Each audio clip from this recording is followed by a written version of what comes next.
Hello guys, I hope आपकी preparation बढ़िया चल रही होगी। तो गाइज आज इस वीडियो में ना हम समझेंगे कि भाई जो प्रीवियस ईयर क्वेश्चंस हैं उनकी इंपॉर्टेंस क्या है, प्रीवियस ईयर क्वेश्चंस की अप्रोच क्या होनी चाहिए। तो इस वीडियो में मैं कुछ इंपॉर्टेंट पॉइंट्स को कवर करूंगा, जैसे कि कितने साल के प्रीवियस ईयर क्वेश्चंस इंपॉर्टेंट होते हैं, प्रीवियस ईयर क्वेश्चंस के क्या हमको नोट्स बनाने ज़रूरी हैं, और सबसे इंपॉर्टेंट है कि भाई पीवाईक्यूज़ को सॉल्व कब और कैसे करें। क्योंकि अभी मैं बिगनर हूँ और मैं जब पीवाईक्यूज़ की बुक खोलता हूँ भाई समझ में नहीं आता है, और हर कोई बोल रहा है कि पीवाईक्यूज़ इंपॉर्टेंट है, तो ये मैं कंफ्यूज हूँ कि मेरी अप्रोच क्या होनी चाहिए। तो इस वीडियो में जो आपके डाउट्स हैं ना वो क्लियर हो जाएंगे। ठीक है, आगे बढ़ने से पहले कमेंट करके ज़रूर बताना कि आपका अगला अटैम्प्ट कब है।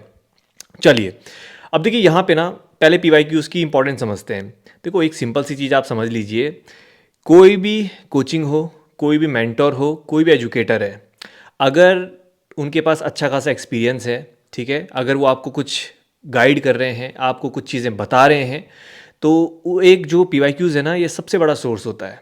ठीक है, अगर मैं आपको बता रहा हूँ कि यार पॉलिटी में इन टॉपिक्स पे आप ज़्यादा फोकस करिए, अगर मैं आपको बोल रहा हूँ कि हिस्ट्री में ना एंशेंट में आपने इतने डीप जाना है, अगर मैं आपको बोल रहा हूँ कि इको में ना ये जो कंसेप्ट्स हैं इनके एप्लीकेशन बेस्ड क्वेश्चन आएंगे, इसका सोर्स क्या है? सोर्स है पीवाईक्यूज़। क्योंकि भाई पीवाईक्यूज़ को अच्छे से हमने गो थ्रू किया, अच्छे से उसको एनालाइज किया।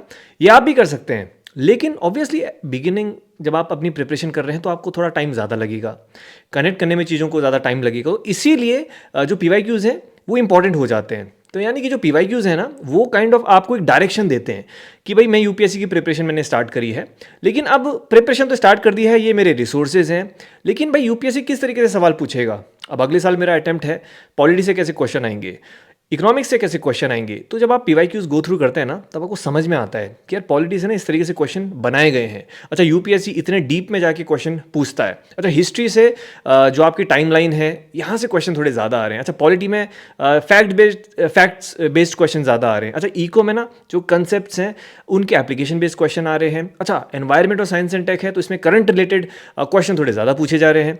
तो ये आपको जब पता चलता है ना, तो जो आपकी अप्रोच होती है प्रिपरेशन में वो ऑब्वियसली वो इंप्रूव होती है। क्योंकि अब आपको पता है कि यार मेरे को ना हर सब्जेक्ट को किस तरीके से टैकल करना है। अब आपको पता है, ये जीपीएस के तौर पे काम करता है, एज सिंपल एज दैट, कि भाई आपको पता है कि आपको एक जगह से दूसरी जगह जाना है और आपके पास मैप है तो आपका काम आसान हो जाएगा ना। वरना अगर आपके पास मैप नहीं है तो एक जगह से दूसरी जगह आप पहुंच तो जाओगे, बट द प्रॉब्लम इज़ कि आपको या तो टाइम ज़्यादा लगेगा, या तो हो सकता है कि आप 2-3 गलत जगहों पे पहुंच जाओगे और फिर वहाँ से वापस अपनी स्टार्टिंग लोकेशन में आके फिर सही जगह पे पहुंचोगे। तो पीवाईक्यूज़ का भी ये रोल होता है कि अगर आपने पीवाईक्यूज़ को अच्छे से गो थ्रू किया तो आप अपनी डेस्टिनेशन तक थोड़ा जल्दी पहुँचेंगे, बस इतना सा फ़र्क है। ठीक है, अब यहाँ पर हम पहला जो पॉइंट है कि कितने साल के जो पीवाईक्यूज़ हैं वो इंपॉर्टेंट होते हैं। देखिए, बहुत सिंपल सी बात है, जितने ज़्यादा आप कर पाओ उतना बेटर है आपके लिए। पिछले जो 5 साल हैं वो मोस्ट इंपॉर्टेंट है। ठीक है, क्योंकि देखो होता क्या है ना, पिछले 5 साल में आपको एक ट्रेंड नज़र आएगा, तो ऑब्वियसली जो करंट ट्रेंड है तो उस बेस पे चीज़ें पूछी जा रही हैं, उस तरीके के जो क्वेश्चंस हैं वो आपको देखने को मिलेंगे आने वाले सालों में। तो पिछले 5 साल के बहुत ज़्यादा इंपॉर्टेंट होंगे, और उससे पिछले और 5 साल के वो भी आपके इंपॉर्टेंट होंगे। यानी कि लास्ट 10 ईयर्स, कैसे लास्ट जो 5 ईयर्स हैं वो मोस्ट इंपॉर्टेंट होंगे, उससे पहले के जो 5 साल हैं वो इंपॉर्टेंट होंगे। ये 10 साल मैंडेटरी है हर एक एस्पिरेंट के लिए कि आपको अच्छे से एनालाइज करना है, प्रैक्टिस करना है, जो टॉपिक्स हैं उनको अच्छे से गो थ्रू करना है, along with the options, prelims as well as mains. ठीक है, अब यहाँ पे देखिए आज की डेट में जो पीवाईक्यू बुक्स हैं तो उनके बुक्स में 25-30 साल की पीवाईक्यूज़ अवेलेबल हैं। तो मैं कहता हूँ कि पिछले 10 साल की आपकी प्रायोरिटी होनी चाहिए। अगर वो कंप्लीट हो जाए तब जितना पीछे आप जा सकते हैं वो फिर आपकी प्रिपरेशन पे है, जितना पीछे आप जा सकते हैं आप प्रैक्टिस करिए। ठीक है, हो गया ये चीज़ क्लियर। अब दूसरा आता है, यहाँ पे बहुत सारे एस्पिरेंट्स फंसते हैं। अभी भाई मैंने प्रिपरेशन स्टार्ट करी, मैं कैसे करूँ पीवाईक्यूज़ को एनालाइज, मैं कैसे सॉल्व करूँ, कुछ समझ ही नहीं आ रहा। देखो, एक चीज़ आप समझ लीजिए, स्टार्टिंग में आपने पीवाईक्यूज़ को सॉल्व नहीं करना है। बहुत सारे एस्पिरेंट्स क्या करते हैं, वो सॉल्व करने लग जाते हैं। सॉल्व थोड़ी करना है आपने, अभी सॉल्व कर भी नहीं पाएंगे भाई, जब तक मैंने सिलेबस ही कवर नहीं किया, कि सब्जेक्ट को मैंने अच्छे से कवर ही नहीं किया है, मैं सॉल्व कैसे कर लूँगा, है कि नहीं है। दो चीज़ें आपने समझनी है, एक होता है एनालिसिस, एक होता है सॉल्व। प्रैक्टिस करना है कि जब आपने सब्जेक्ट कवर कर दिया, इस चीज़ को हमेशा याद रखिएगा, ये सिंपल सा रूल याद रखिएगा। देखिए, एग्जाम्पल के तौर पे कोई सब्जेक्ट जो आप स्टार्ट कर रहे हैं, मान लीजिए आपने कहा कि यार मैं हिस्ट्री से स्टार्ट कर रहा हूँ अपनी प्रिपरेशन, एंशंट हिस्ट्री। अभी सारे पीवाईक्यूज़ को साइड रख दीजिए, आप एंशंट के पीवाईक्यूज़ को उठाइए, उनको गो थ्रू करो, एनालाइज करो। एनालाइज का मतलब है सिर्फ देखना है कि यार कैसा क्वेश्चन आया है है ना। अगर चैप्टर वाइज आपके पास PYQs हैं तब तो मज़े ही मज़े, और मिल जाते हैं। अगर आप गूगल पे सर्च करोगे PYQ की बुक्स हैं, उनमें भी अवेलेबल है। आपने देखा कि फॉर एग्जांपल आपने पहला चैप्टर उठाया, आपने कि अच्छा इससे इस तरह से क्वेश्चन आए, तो आप क्या कर सकते हो ना, जो टॉपिक्स हैं, है ना, जो उस पर्टिकुलर चैप्टर से जो PYQ के जो टॉपिक्स हैं उनको नोट डाउन कर सकते हो कि इस चैप्टर में ये टॉपिक से क्वेश्चन आए थे। ऑब्वियसली आपने सिर्फ उतना ही नहीं पढ़ना है, बस इससे एक आपको आइडिया लग जाता है कि अच्छा इस तरीके से क्वेश्चन पूछा गया है, और जो PYQ के जो टॉपिक्स हैं वो अल्टीमेटली इंपॉर्टेंट होते हैं। हम देखो सामने वाले पे इतना डिपेंडेंट है आज की डेट में। आप में से काफ़ी सारे एस्पिरेंट्स, इनफैक्ट मैंने बहुत सारे यूट्यूब वीडियोज़ में भी देखा है, जब कोई एजुकेटर एक पर्टिकुलर सब्जेक्ट के टॉपिक्स डालता है तो हम इतना ज़्यादा कह सकते हैं कि सामने वाले पे डिपेंडेंट हो जाते हैं। हम वेट करते हैं कि सर इस सब्जेक्ट का भी डाल दो, उस सब्जेक्ट का भी डाल दो। अरे यार, जब आपको खुद आप गो थ्रू करेंगे आपको खुद पता चल जाएगा, आपको सामने वाले पे डिपेंड होने की ज़रूरत ही नहीं है। आप खुद जब PYQs को गो थ्रू करोगे तो आप खुद इसको कनेक्ट कर पाएंगे कि यार ये कुछ इंपॉर्टेंट टॉपिक्स हैं, यहाँ से काफ़ी सारे क्वेश्चन पूछे गए हैं, है ना। तो जब आप चीज़ खुद से कर सकते हो, थोड़े एफर्ट्स खुद से डालेंगे, वो चीज़ें आपको अच्छे से समझ में भी आएंगी। ठीक है, तो ये हो गया पहला पार्ट कि मान लीजिए आप एंशिएंट पढ़ रहे हो, आपने उसके PYQs को गो थ्रू किया, एनालाइज किया, सॉल्व नहीं करना है।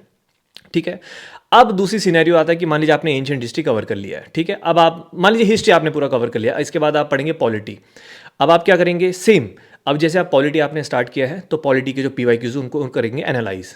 ठीक है, अब सेकंड थिंग इज कि जो कि आपका हिस्ट्री कवर हो चुका है, अब आप उस पोजीशन में हैं जहाँ पर कि आपने सिलेबस कवर कर लिया है, आपके पास नॉलेज है। अब आप अगर PYQs को गो थ्रू करेंगे आप चीज़ों को समझ भी पाएंगे, लेकिन आपने करना है प्रैक्टिस, यानी कि सॉल्व करने की कोशिश करनी है कि चलो मैंने एंशंट, मेडिवल और मॉडर्न कवर कर दिया है, अब जरा मैं PYQs को सॉल्व करता हूँ, और सबसे पहले मैं अपने आप को ही टेस्ट करूँगा कि मैंने कितने अच्छे से प्रिपरेशन करी है।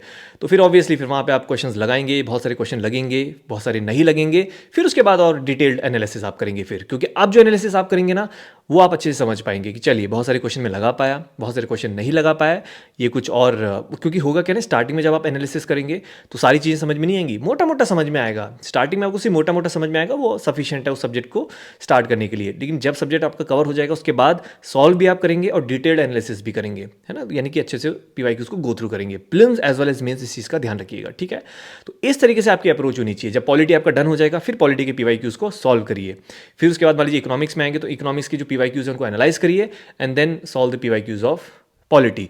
अब देखो होता क्या है ना, एग्जाम से पहले भी मतलब जैसे साल भर की प्रिपरेशन होती है तो बहुत सारे लोग एंड तक PYQs को लेके जाते हैं, यानी कि स्टार्टिंग में वो अच्छे से PYQs को टाइम नहीं देते हैं। मेरा ये मानना है अगर आप स्टार्टिंग से PYQs को बहुत अच्छे से टाइम दोगे, उनके जो टॉपिक्स हैं उनको अच्छे से प्रिपेयर कर लोगे ना, तो लास्ट में बर्डन नहीं रहेगा। लास्ट में तो सिर्फ आप गो थ्रू भी करेंगे ना, मतलब एक दिन में आप ये मान के चलिए 4-5 साल के PYQ जो पूरा फुल लेंथ पेपर है जो, उसको अच्छे से गो थ्रू कर पाएंगे, क्योंकि वो चीज़ें आपको अच्छे से याद भी हो चुकी होंगी और आप उसको अच्छे से समझ भी पाओगे। तो यहाँ पे सिर्फ मैटर करता है कि आप किसी चीज़ को कितने डिसिप्लिन के साथ फॉलो कर रहे हैं। ठीक है, इसके बाद एक और लास्ट में आता है पॉइंट, PYQs के क्या नोट्स बनाने चाहिए। मैं सच कहूँ, अगर आपने अच्छे से जो टॉपिक्स हैं PYQs के, आपने उनको फिगर आउट कर लिया है ना, मान लीजिए आपके पास फॉर एग्जांपल आपके पास 100 पन्नों के नोट्स है और आपने फिगर आउट कर लिया कि भाई ये 25 टॉपिक्स है PYQs के इस पर्टिकुलर सब्जेक्ट से, और वो 25 के 25 टॉपिक्स आपके नोट्स में अवेलेबल हैं, आपको फिर PYQ के नोट्स नहीं बनाने, मतलब अननेसेसरी हार्डवर्क क्यों करना चाहते हो। ठीक है, अब जैसे ठीक है मैं जैसे PYQ के नोट्स प्रोवाइड करता हूँ अपने बैचेज में, तो वो तो मेरा एक ये है कि चलिए थोड़ा सा एक एस्पेंट, मान लीजिए गलती से अगर कोई PYQ नहीं करता है तो चलो उसका फ़ायदा हो जाएगा, लेकिन मैं तो ये बोलता हूँ कि देखो खुद से करना बहुत ज़रूरी है। लेकिन जैसे आप में से खुद से बहुत सारे लोग सेल्फ प्रिपरेशन कर रहे हैं, तो व्हाट आई से इज़ कि आप स्टार्टिंग से नोट मेकिंग के पीछे मत जाइए, एक बार अपने कंटेंट को अच्छे से पढ़ लीजिए। देखो नोट्स बनाने के लिए ना बहुत टाइम है आपके पास, अगर आप डे 1 में नोट्स बनाने बैठोगे तो ये मान लीजिए कि एक चैप्टर के नोट्स आपके 2-3 घंटे या 3-4 घंटे के बनेंगे। वही चैप्टर अगर आपने 2-3 बार अच्छे से रिवाइज कर लिया और उसके बाद आपको अच्छी खासी अंडरस्टैंडिंग हो जाएगी, आप कनेक्ट कर पाओगे PYQs को विद योर स्टैटिक पोर्शन, उसके बाद उसी चैप्टर के नोट्स बनाने में आपको मुश्किल से 15-20 मिनट लगेंगे। तो सिंपल पॉइंट है कि डे 1 में आप नोट्स बनाएंगे तो बहुत टाइम लगेगा, मल्टीपल रिवीजन के बाद नोट्स बनाएंगे बहुत कम टाइम लगेगा, और नोट्स आपके अच्छे भी होंगे क्वालिटी वाले। ठीक है, तो notes banana is not compulsory. अगर आपने PYQ के टॉपिक्स को फिगर आउट कर लिया, उसी को अपने नोट्स में मार्क कर लिया, तो नोट्स बना के क्यों टाइम वेस्ट करना है, समझ रहे हैं। क्योंकि ऐसे तो अगर नोट्स बनाने बैठेंगे, देखो नोट्स ही बनाते रहोगे, पढ़ोगे कब और रिवाइज कब करोगे। तो इस चीज़ को आपको थोड़ा सा ध्यान में रखना पड़ेगा। और prelims as well as mains, देखो बहुत बार ऐसा देखा गया है कि जो क्वेश्चन या कोई पर्टिकुलर टॉपिक प्रीलिम्स में पूछा गया है तो उसी से मेंस में क्वेश्चन पूछा गया है, और कोई टॉपिक जो मेंस में पूछा गया है उसी से प्रीलिम्स में भी क्वेश्चन आ रखा है, तो दोनों अगेन इंटरकनेक्टेड हैं। तो ऐसे नहीं कि भाई प्री के जो टॉपिक्स हैं वो सिर्फ प्री में ही पूछे जा सकते हैं, या मेंस के टॉपिक्स ही मेंस में पूछे जा सकते हैं। PYQs prelims as well as mains each and everything is important, इस चीज़ को आप समझ लीजिए, ठीक है। तो बस इस तरीके से आपकी अप्रोच होनी चाहिए। और मैं ऐसा बोलता हूँ ना, देखो आप देखो होता क्या है ना, अब मैं आपको एक बात बताता हूँ, बहुत सारे एस्पिरेंट्स उनको ऐसा लगता है कि यार पी वाई क्यूज़ ना बहुत एक टफ टास्क है, बहुत हेक्टिक टास्क है, नहीं हो पाएगा, हमसे नहीं हो पाएगा, बहुत टाइम कंज्यूमिंग है। मैं आपको एक बात बोलता हूँ, मान लेते हैं कि पिछले 10 साल की P Y Qs most important है, यानी कि हर एक पेपर में 100 क्वेश्चंस, यानी कि टोटल हो गए आपके 1000 क्वेश्चंस। तो मैंने कहा कि यार आपने अगर 1000 क्वेश्चंस को अच्छे से एनालिसिस कर लिया ना, तो आपकी जो यूपीएससी प्रिपरेशन है, मतलब झटके में आप बहुत सारे एस्पिरेंट से आगे चले जाओगे। क्योंकि इस एग्ज़ाम को समझता ही तो नहीं है ना कोई, हर कोई बस सामने वाले पे डिपेंडेंट है कि बस सर ने ये बताया तो मैं वही फॉलो करूँगा, इन सर ने ये टॉपिक्स दे दिए मैं वही फॉलो करूँगा। भाई एग्ज़ाम आपका है, अगर आप सामने वाले पे ऐसे ब्लाइंडली फॉलो करोगे सामने वाले को, तो सामने वाले का क्या है, वो तो वीडियो बनाता रहेगा लेकिन लॉस आपका हो जाएगा। तो खुद से भी तो एफर्ट्स पुट इन करिए ना। 1000 MCQs है मान लीजिए, ठीक है, लास्ट 10 ईयर्स के PYQs। मैं एक चीज़ बोलता हूँ, एक दिन में आपने मान लीजिए कि सिर्फ 10 PYQs, मैं कहता हूँ सिर्फ 10 PYQs आपने एक दिन में एनालाइज किए, कितना टाइम लगेगा यार 10 PYQs को गो थ्रू करने में? डिटेल्ड एनालिसिस अगर आपने किया, मुश्किल से 20-25 मिनट्स, चलो आप बिगिनर हैं, आपको बहुत टाइम लगता है, आधे घंटे आपने दिए डेली बेसिस पे सिर्फ 10 PYQs को, महीने में हो गए 300 PYQs। और पिछले 10 साल के मैंने कहा थे 1000 MCQs होंगे, तो मुश्किल से आपके 3 या 3.5 महीने। आप एक बिगिनर हैं, आपने प्रिपरेशन स्टार्ट करी, आप में से बहुत सारे हैं जो 2 या 3 साल बाद अटेम्प्ट देंगे। मीन्स यू हैव 20, मतलब आप में से बहुत सारे 27-28 में अटैम्प्ट दे रहे हैं, 26 में है, 26 के लिए 15 मंथ्स हैं, 27 के लिए अराउंड 27 मंथ्स हैं।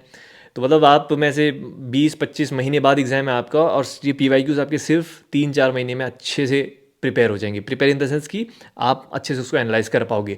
तो अब बताइए कि कहाँ पे डिफ़िकल्टी है? तो वही पॉइंट है कि हम रेगुलर नहीं हैं, हम कंसिस्टेंट नहीं हैं। अगर आप रेगुलर होंगे, कोई भी एक टास्क है, अगर आप उसमें रेगुलर होंगे, दिक्कतें आएंगी, प्रॉब्लम आएंगी। यूपीएससी का एग्ज़ाम है भाई, बिना दिक्कतें तो प्रिपरेशन आगे बढ़ती नहीं है। लेकिन टाइम आपके पास इतना होगा ना कि आप उन प्रॉब्लम्स को सॉल्व कर पाओगे। तो ये है कि थोड़ा अपने पे भी बिलीव रखिए। आर्ट्स के सब्जेक्ट्स हैं, ऐसा तो है नहीं रॉकेट साइंस की भाई समझ में नहीं आ रहा, फिजिक्स केमिस्ट्री और ऐसे ये आपके क्या कहते हैं न्यूमेरिकल्स हैं, समझ में नहीं आ रहा है, थ्योरी है इतनी भयंकर भयंकर, समझ में नहीं आ रहा है, ऐसा कुछ नहीं है। बेसिक चीज़ें हैं, हमारी कंट्री के बारे में है, हमारी कंट्री की पॉलिटी, इकोनॉमिक्स, हिस्ट्री, ज्योग्राफी, क्या इसमें टफ है समझने के लिए? तो आप एफर्ट्स तो करिए, तो फिर देखो दिक्कत नहीं होगी। तो आई होप चीज़ें क्लियर होंगी। PYQs बहुत इंपॉर्टेंट है, ठीक है, तो बहुत ज़्यादा पैनिक होने की नीड नहीं है। खुद से एक बार करने की हैबिट हो गई तो स्टार्टिंग में एक बार नहीं, 2 बार नहीं, 3 बार नहीं, लेकिन समझ में ज़रूर आएगा। और जब समझ में आने लग जाएगा तो ऑटोमेटिकली आपकी प्रिपरेशन अच्छी होगी। तो आई होप इस वीडियो में चीज़ें एकदम क्लियर होंगी। और लास्ट में बस एक और अपडेट मैं आप लोगों को दूंगा, बीच में फ्लो नहीं तोड़ना चाहता था। अगर आप लोगों को मेरे से पर्सनल मेंटरशिप चाहिए है, और अभी हमारा जो न्यू बैच है वो स्टार्ट होने वाला है, ठीक है, तो डिस्क्रिप्शन में न्यू बैच की वीडियो है। और पर्सनल मेंटरशिप अगर अच्छी है तो व्हाट्सएप नंबर वहाँ पे हमने प्रोवाइड किया है, तो वहाँ पे आप अपना name and calling number send कर सकते हैं, team will get back to you, ठीक है। और वीडियो एंड तक अगर आपने देखा है तो एक हार्ट जरूर दीजिएगा, और नेक्स्ट वीडियो किस टॉपिक पे होना चाहिए ये भी बता दीजिए, ठीक है। So that's all in today's video. Thank you so much, have a good day, see you.